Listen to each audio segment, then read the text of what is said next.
This episode of the LCTV News is brought to you by Encompass Health, North Shore Community College, Leo Inc., Brotherhood Credit Union, and Daoulas Brothers Construction. Good morning. Welcome to the beginning of May and the start of another LCTV News broadcast. This week has a little bit of everything, from celebratory festivals to city ordinances, as well as the tougher topic of community violence. Our guest for the Lowdown came from a bit outside the city to shed light on Junior Achievement of Greater Boston, which has a presence here in Lynn. Let's jump into the news for Friday, May 3rd, 2024.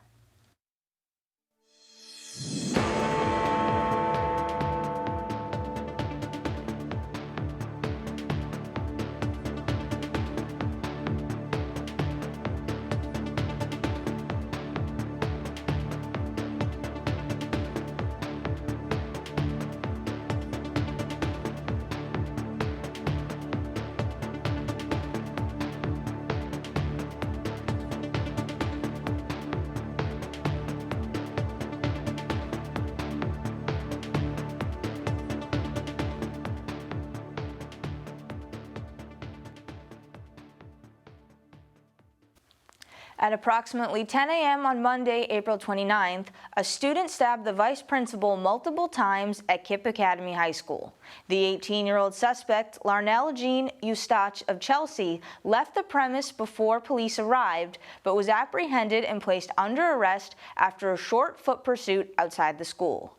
Appearing in district court on Tuesday, he was charged with mayhem, assault with intent to murder, and assault with a deadly weapon. The vice principal, whose name has not been released, was transported to a local hospital with non-life-threatening injuries. Immediately following the incident, KIPP contacted emergency services and was placed in a secure and hold restriction movement for several hours while parents and guardians were notified. Students were then dismissed safely through a reunification response. In a statement released by Mayor Nicholson, quote, "We are deeply saddened and concerned by the incident at KIPP Academy this morning. Our thoughts are with the injured person as well as the entire KIPP Academy, and the city is here to provide any support that we can," end quote. For the 13th year, the Khmer New Year celebration was held at Lynn Common. Celebrated on the last Saturday of April, this is only their second year back since taking a 3-year hiatus due to COVID-19. Filled with performances, food, and traditional clothing, the purpose of which to preserve and celebrate Cambodian culture.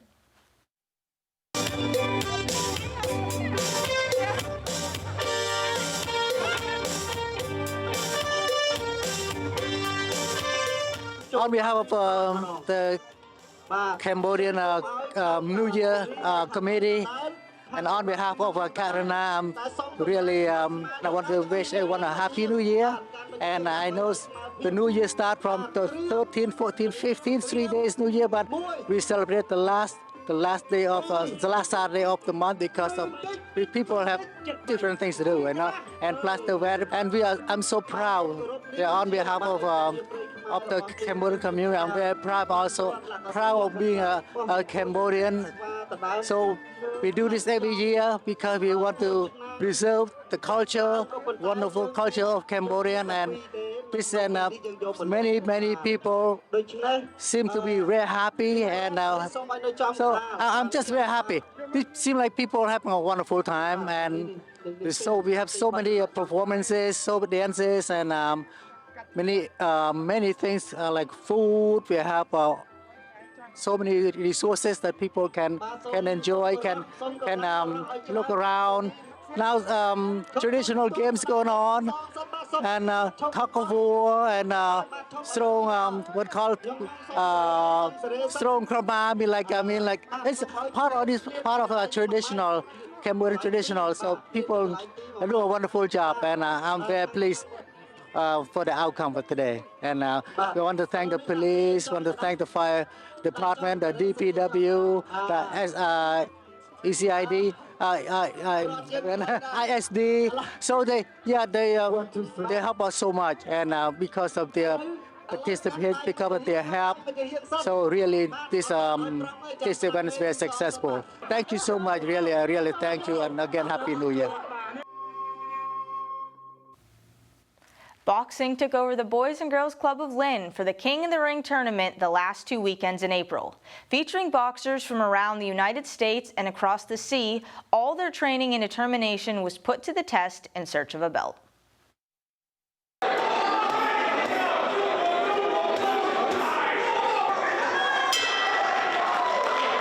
On Friday, April 26th, our own Mukala Kabongo went down to the Boys and Girls Club of Lynn to witness the annual New England King of the Ring boxing tournament, where the next generation of boxers gathered to compete against each other, this year starting on the 18th and ending on the 27th. Sponsored by Rival Boxing, Private Jewels Boxing Club, along with the Boys and Girls Club of Lynn, hundreds of young boxers from the United States to Ireland and Mexico gather every year for the chance to become a champion. Mukala spoke with some of these boxers on their thoughts on this year's tournament. I feel really good. I'm just happy. I'm grateful. Thank you to the Lord and Jesus Christ himself, man. I was really nervous before this fight. This fight's very important to me. This is like one of a kind to me, man. And I'm just happy that I did it. And I've been putting this work like every day, man. And I don't slack. And that's why I feel like I won, because I never stop, man. I'm consistent. My first fight was pretty nervous at first, just a little bit. But I seen during the second round, once I applied a little bit more pressure, I seen he got tired a lot more quick than I thought. So I just knew I had a little bit more energy in me that I could bring it out in the third round and win the fight. I feel great. You know, this is my first fight, first ever tournament I've ever done. I feel amazing. I feel excited. He's a great fighter, but I just think I need to throw more punches. But that was just taking notes for my next fight. I feel great. You know, all glory to God. He's given me the strength. He put me here for a reason, and it's time to finish the story. It's time to get everything that's mine, and I'm here for a reason. Nothing else. God did this. I didn't do this. I'm just here. He's just using me. He gave me the strength to keep going. He's given me the strength to train as hard as I have, and I'm here for everything. Me and Stevie out of here. Yes, sir. Good night. It was a great night of boxing. For LCTV News, I'm Josh Englander. The City of Lynn is taking a significant step towards implementing Vision Lynn by announcing the release of the Zoning Code Audit Report in collaboration with their community partners. This project proposes a complete overhaul of the current zoning regulations to better align with Lynn today, both physically and culturally. For example, only 4% of buildings in residential zones meet the requirements. New zoning will also remove the expensive step of obtaining variances for routine property changes, allowing small-scale investment to be done in neighborhoods. Another point of note from the report are a modernized use table, a reevaluation of the zoning districts, and the need for updated definitions, while also supporting future employment opportunities in the creative arts and climate change. The City of Lynn received a Shannon Community Safety Grant, and on Tuesday, April 30th, they held a legislative breakfast to discuss how it's being used, including a presentation by the police chief, Mayor Nicholson, and other community members. Here is a clip. The Shannon Grant has allowed the City of Lynn and the team that's on this committee to prioritize community safety for quite some time now. And we've had a difficult year over the last year dealing with community violence. And I think as we grapple with that, it's important to remember that we have folks like the organizations listed here that have been doing this work for years.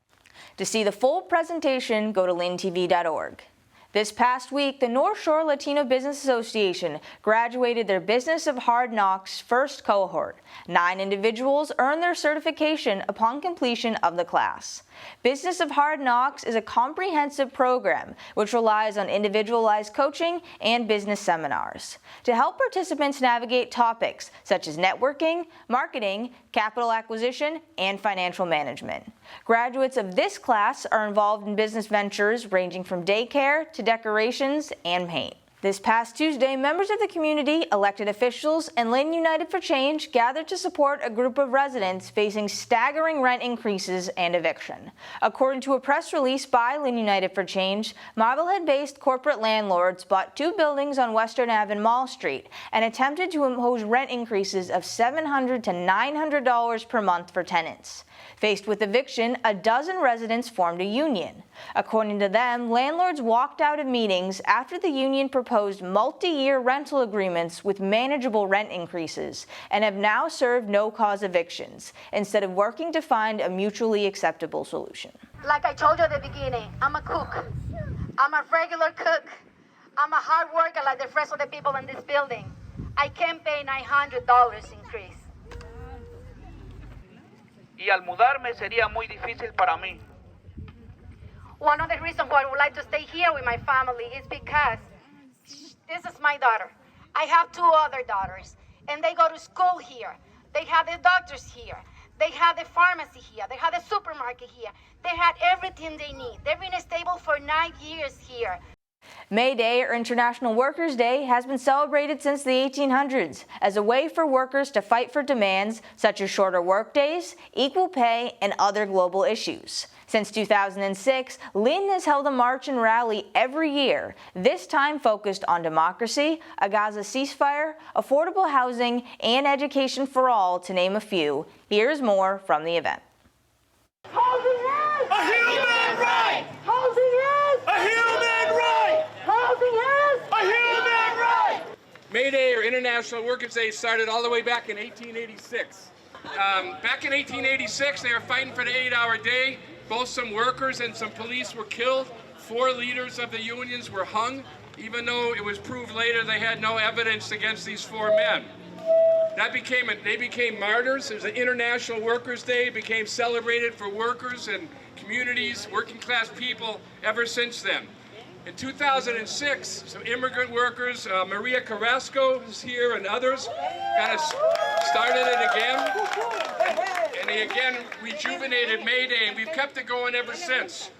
People of every background are being pushed out of our homes by huge rent increases and unnecessary evictions. Just last night, we rallied to support a group of tenants fighting displacement.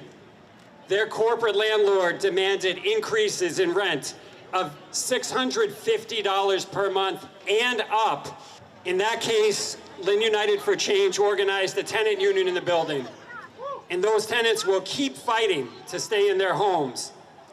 And we'll continue organizing tenants across Lynn to fight back against these drastic rent increases and abusive corporate landlords. 75% of Lynn Public School students are Latinos, English learners. I am a teacher for more than 20 years.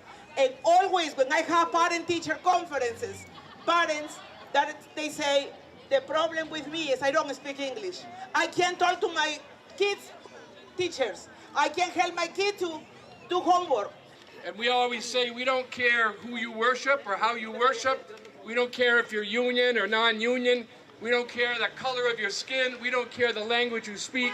We don't care where you came from. We don't care who you love. What we care about is that we as working class people stand together to fight for each other and help each other. On the line, the sports update.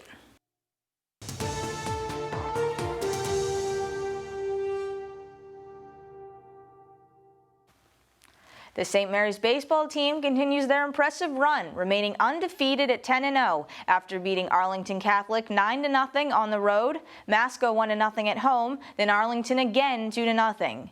Beginning with a solo home run by Isaiah Weston, 2 pitchers combined for a 3-hitter versus Arlington. Against Masco, Devin Duvall was the lone scorer, supporting a 6-inning, 4-strikeout night by Jack Zimmerman. Josh Dani had a complete game, 2-hit shutout in the second round versus Arlington Catholic. In softball, the Spartans have found their rhythm. After losing their first 2 games, they have won 5 straight, most recently 15-3 over Bishop Stang, 8-4 against Archbishop Williams, and 18-3 versus Arlington Catholic. It was a hit fest against Stang, including Olivia De Sessa going 4 for 4 with a homer, knocking in 4 RBIs. Riley Williams was right behind her, contributing 2 RBIs and a homer of her own. Alyssa Sewell also got in on the fun, posting 2 hits and 3 RBIs. Against Williams, Brooke Maloney stood out on offense, going 3 for 4 with a 2-run homer, while pitcher Eliza Creen Oviedo went the distance for another win.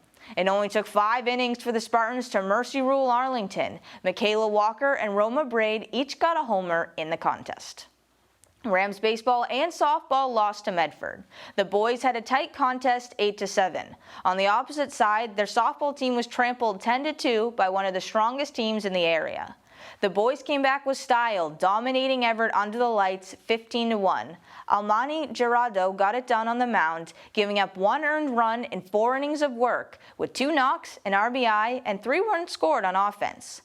Both Bulldogs baseball and softball fell to Saugus. The boys 8-6 under the lights on the 26th. English was down 8-1 and scored 5 in the 6th, but that is as close as they would get. While their softball team was shut out 5-0. They then went into Somerville with a full head of steam, coming away with an 11-0 shutout, courtesy of Ariana LeBoy punching out 12 batters. The Tiger boys had a similar outcome, falling to the Minutemen 7-6, but rebounding, beating city rival KIPP 5-2 on the second. Will McCaffrey, sorry, I'm going to do that again. I was going to say McCaffrey, there's another R in there. The Tiger boys had a similar outcome, falling to the Minutemen 7-6, but rebounded, beating city rival KIPP 5-2 on the second. Will McCafferty had a stellar day, only giving up 1 hit while striking out a dozen Panthers. It was a tight game until the 6th, when Eddie Lewis Jr. knocked in an RBI to give Tech some breathing room. Classical volleyball added another win to the win column, beating Medford in 3 sets. Despite the score, it was a back-and-forth game, with the final set decided 28-26. In their inaugural home game this season, Tech took down Whittier Tech in straight sets. In all 3 matches, the Wildcats led at 1 point, but the Tigers strung together runs for the win, including an ace, several long volleys that ended in successful spikes, and a strong defense along the net. The Tigers won this time, sweeping CCSL on their home court. Digs and aces were coming from all over the lineup. Edric Gonzalez was the standout with 11 kills, 4 aces, and 6 digs. Girls Spartan lacrosse was led by Ava Nason, scoring 4 en route to an 8-4 victory over Archbishop Williams. Vanessa Hall added on a hat trick. They won again over Williams, this time 16-10, courtesy of a 7-1 run in the 4th. Boys and girls tennis featured a classical versus English showdown. The Rams won both 5-0 and 4-1. The boys, 4-1, began with Victor Bunn winning first singles 6-1 and 6-1. For the girls, they swept 5 sets against the Bulldogs to secure the victory. Classical won again, moving to 5-1 off a 4-1 home win over Winthrop, while English bounced back to secure a win of their own 3-2 over Medford. St. Mary's girls tennis snagged their first win of the season, 3-2 over Cardinal Spielman. Summer is coming, and I cannot think of a more appropriate introduction than a Little League parade through the streets ending at Kiley Park. Dressed in their uniforms, East Little League baseball and softball players alike run in another season with a morning walk on Saturday, April 27th, before surrounding the diamond from third base all the way to home plate. Mayor Nicholson threw out the ceremonial first pitch for a strike in front of a cheering crowd. First up for the pros, the Red Sox bulldozed the Chicago Cubs 17-0 on the 27th. Donning their City Connect uniforms, 10 Boston players connected for hits. Sedano Rafaela was not having the best year, but he broke out, going 4 for 4 with a home run, 3 runs scored, and 7 RBIs. Newcomer Tyler O'Neill joined him, grabbing 3 hits, 3 runs scored, 2 RBIs, and his 9th homer of the season. In a tighter game, the Sox walked it off in the 9th 5-4. Tanner Houck pitched a gem, going 6 2/3 innings, giving up only 1 earned run compared to 9 strikeouts. Tied 4-4 in the ninth, O'Neal hit a sky-high pop-up, which bounced off the glove of the sliding Dansby Swanson, scoring Jarren Duran for the game-winning run. They went 2-3 hosting the San Francisco Giants with a 4-0 shutout, 6-2 victory, and 3-1 loss. For the Bruins, they are locked in a 3-3 tie with Toronto, and it all comes down to Game 7. Boston won 3-1 behind another incredible game by goalie Jeremy Swayman, stopping 24 of 25 shots. Brad Marchand scored what would eventually be the game winner in the second, and now stands alone for the most goals scored by a Bruin in the postseason at 56. The Leafs would not go down quietly, however, winning 3-2 in overtime on the 30th and 2-0 on the second to force a Game 7 back in Boston. On a better note, the Celtics are officially on to the second round of playoffs, winning 3 in a row over the Miami Heat. In a 104-84 battle, Boston shut down the Miami offense while finding their rhythm, grabbing a 63-39 lead by halftime. Playing in a more aggressive style, they secured 10 offensive rebounds and 6 blocked Heat shots. Jason Tatum and Jaylen Brown were again the leading scorers with 22 apiece. They dominated again on the 29th, 102-88. This proved to be another physical game, which saw several players go to the floor, while others looked to be hugging each other they were holding so much. But nothing was stopping Derek White, who in the first half alone knocked down 6 three-pointers and recorded 22 points. By the end of play, he recorded a season-high 38. They finished off the Heat in another no-doubter, 118-84, their largest margin of victory. No matter what Miami did, Boston found the open man, resulting in double-digit nights for 5 players. White and Brown combined for 50 points just between the two of them. By the fourth, the subs were in, and they still scored 20 in the frame. Hailing from a neighboring city, Junior Achievement of Greater Boston came on the Lowdown to discuss their mission and founding, including the recent uptick of activity in Lynn and what they hope young people can gather from their various seminars and career fairs. Here is the Lowdown.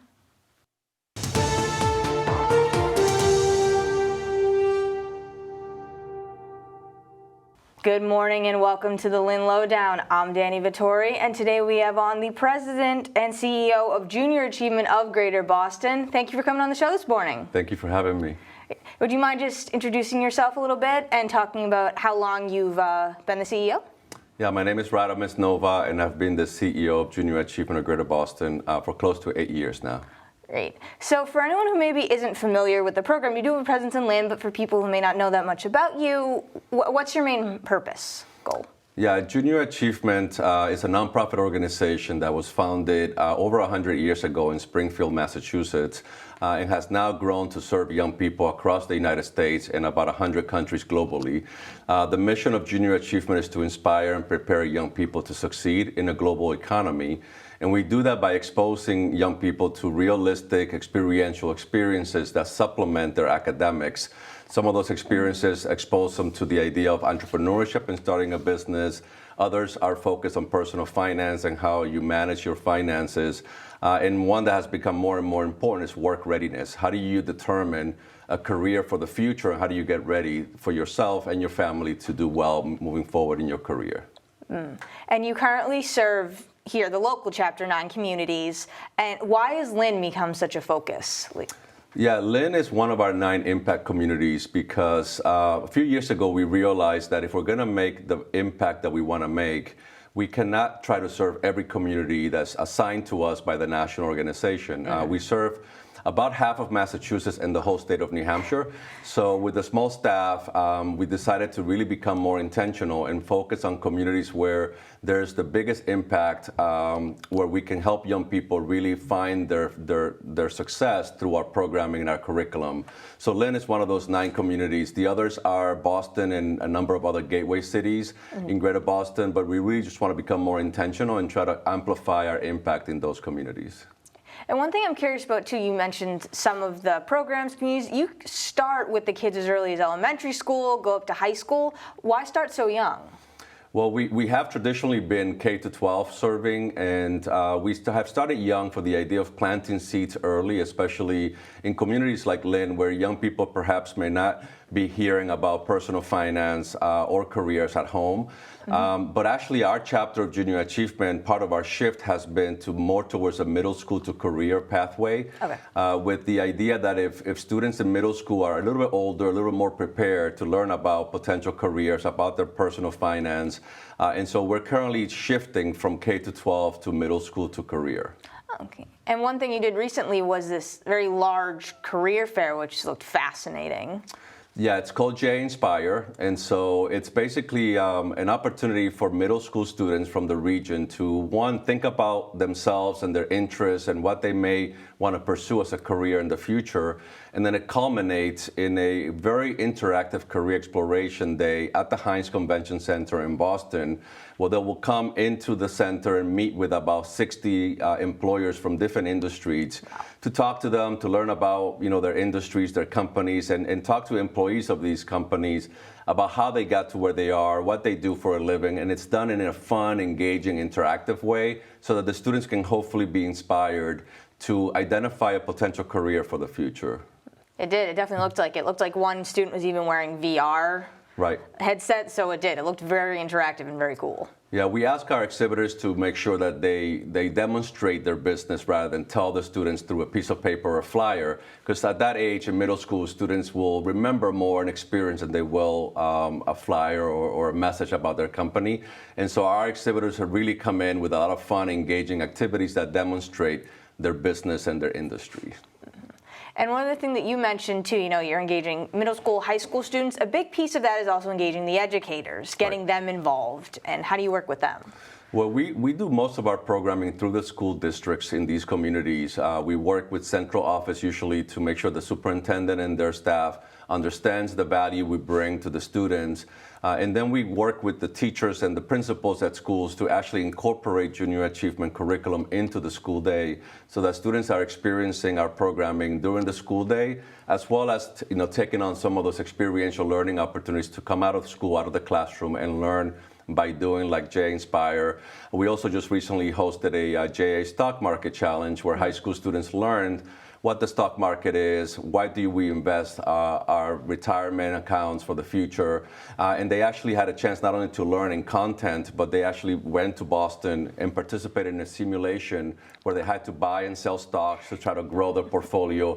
And so the whole idea of junior achievement is that we don't want to lecture, we want to teach, but we also want students to think on their feet, to put on the hat of an adult for the day and to make decisions like we all have to do daily. And another piece of that too is you even just mentioned it before we came on air.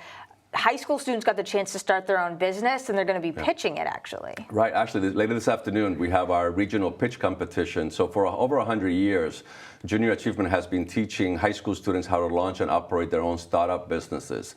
And some of these young people will become entrepreneurs and business owners in the future. But even those that don't, if you think about it, you're in high school, you're working with other high school students, you're coming up with a product, you're designing the product, you're coming up with a marketing strategy, you're learning how to do the financials of the company, you're selling that product to your friends, family at school. So there's a lot of skills that are being developed within this program that allow young people to be ready for any career pathway that they may choose in the future. And I'll ask, you said not everyone will become maybe a business person, entrepreneur, and that's all right, but what other skills do they learn beyond that could help them in any career that they choose? Yeah, a lot of it is transferable skills. So we don't do a ton of educating students on any particular industry or skill set. It's showing up. It's how do you dress professionally? How do you address your counterparts, your colleagues? How do you write an email professionally?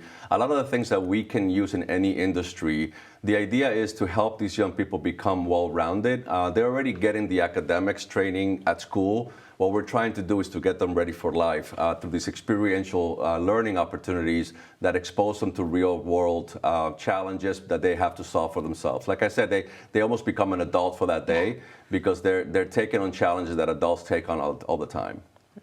They're really getting that forward-thinking experience, and you've already met with some of the schools, like you mentioned St. Mary's in Lynn, Lynn English, those places, really getting in there and seeing what the students are interested in as well. Yeah, a lot of the schools have a lot of goals to teach their students about certain things like financial literacy, but they may not have the curriculum or the expertise to do that. So what we bring to the table is a curriculum that's been developed at a national level from educators that aligns with the Common Core educational standards for Massachusetts. And then we also bring in the business community to provide those lessons to the students so that they're not only gaining the knowledge, but they're also gaining some role models. They can see someone who can come in and say, hey, I grew up in Lynn and I now work for a bank, or I now work for an insurance company, or I now work for a healthcare company. So a lot of it is in addition to the content and the learnings, is how do we put professionals in front of young people so that they can strive to be similar, maybe go in a similar situation, a similar career path as they have. And it helps them even build their network too at a young age, like you said, meet professionals in the industry and get connected with them.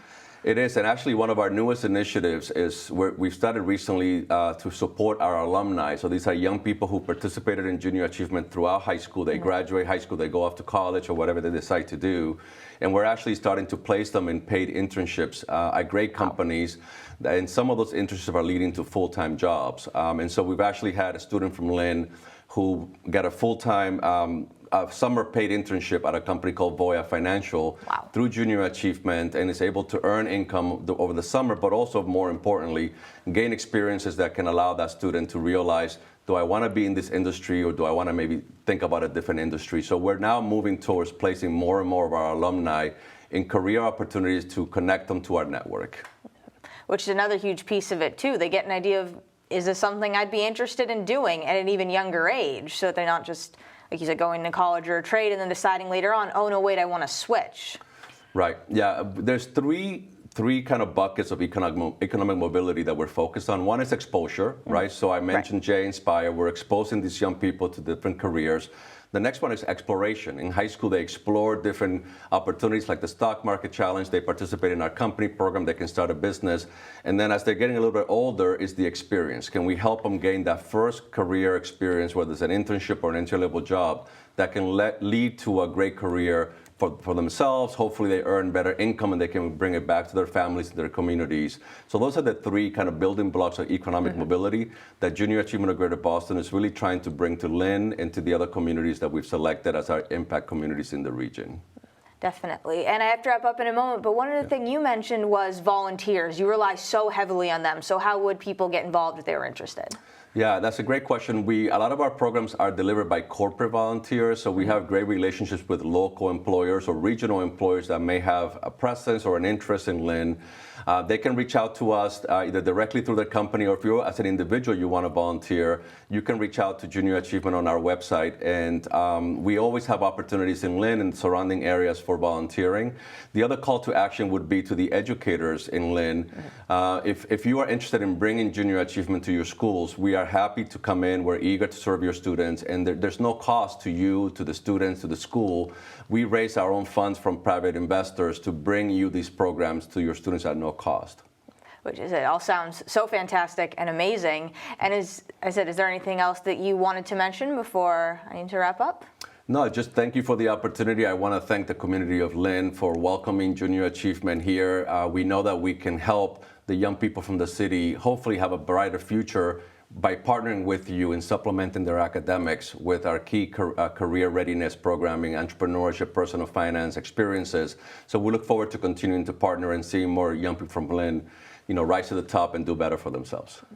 Great, definitely. And I said, thank you again for coming on to share all of these amazing, as you said, experiential learning techniques that you have. And once again, I'm Dani Vittori. This has been the Lynn Lowdown, and we'll see you next week with more guests.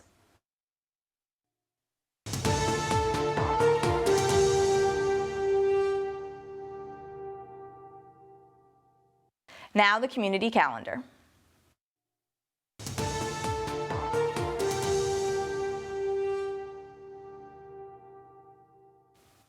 Tomorrow, May 4th, is the first annual After the Whistle All-Star Basketball Game at the Lynn Tech Fieldhouse. Featuring players from the North Shore and surrounding areas, the day kicks off with a general All-Star game beginning at noon, followed by a Boston vs. Latin Girls All-Star game at 1:30, and concluding with the Boys All-Star game pitting Boston against Lynn.